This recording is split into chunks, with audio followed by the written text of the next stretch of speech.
So म चाहिँ जहिलेको जसरी कम्प्युटर क्लास जान्छु। म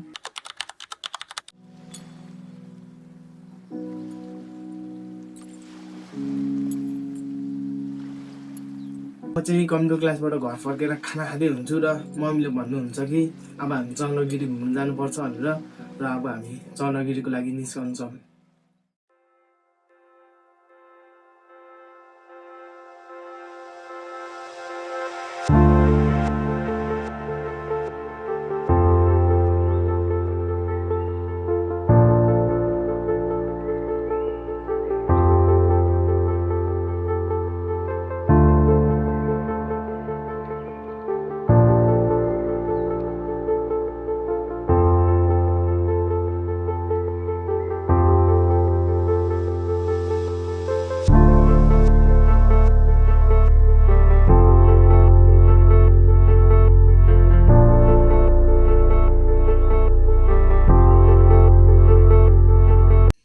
चन्द्रगिरी चाहिँ यस्तो राम्रो ठाउँ रहेछ कि मैले सोचे पनि थिएन यस्तो राम्रो ठाउँ छ भनेर।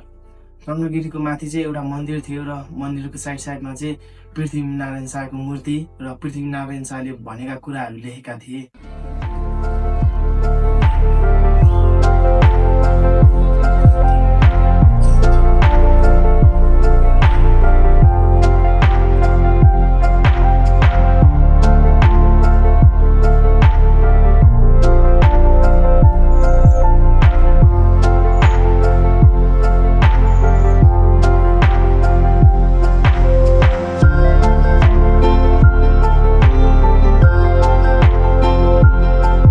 चन्द्रगिरीमा त्यस्तो राम्रो सुविधा छ भनेर मलाई थाहा पनि थिएन क्या।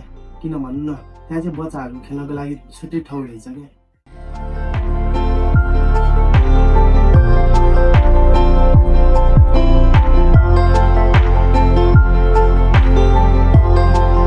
र चन्द्रगिरीको सबै ठाउँ हामीहरू घुम्छौँ र अब घर पनि त जानु पर्यो नि त, त्यसैले हामी घरको लागि निस्किन्छौँ टाइम टु टाइम।